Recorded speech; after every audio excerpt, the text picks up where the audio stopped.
crab and corn dip. I love this crab dip because there is no cream cheese in this dip.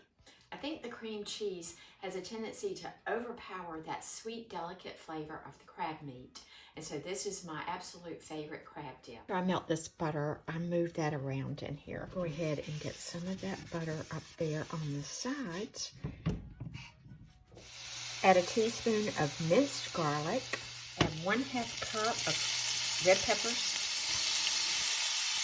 And now add 1 cup of frozen corn. We're going to let this sit over medium heat for about 5 minutes and let this cook. Now we're going to use a medium to large bowl, and we're going to combine 1/2 cup of sour cream with 1/2 cup of mayo and 1/2 cup of sliced pickled jalapenos that have been chopped.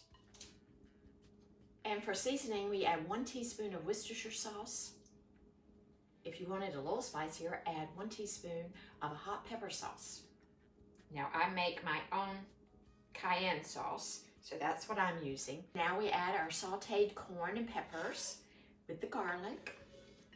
Go ahead and give that a little stir. And next we fold in our crab meat. I'm using 1 pound of fresh crab meat. You can use the canned crab meat.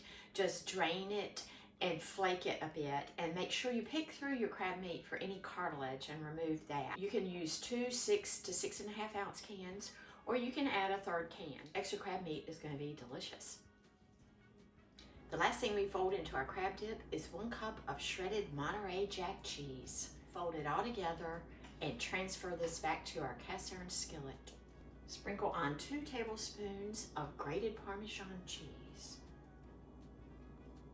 Now this step is optional, but I'm adding crispy fried jalapeno peppers on top.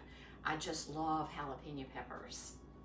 And I love that crunchy texture. So you can add as many or as few as you want. I'm just gonna crumble these just a little.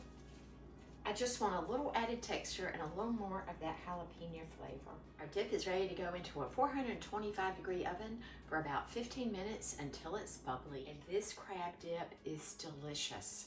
Serve it with tortilla chips or make some crostinis with a nice loaf of French bread, thinly sliced, and put them under the broiler for just a few minutes until they're nicely golden brown.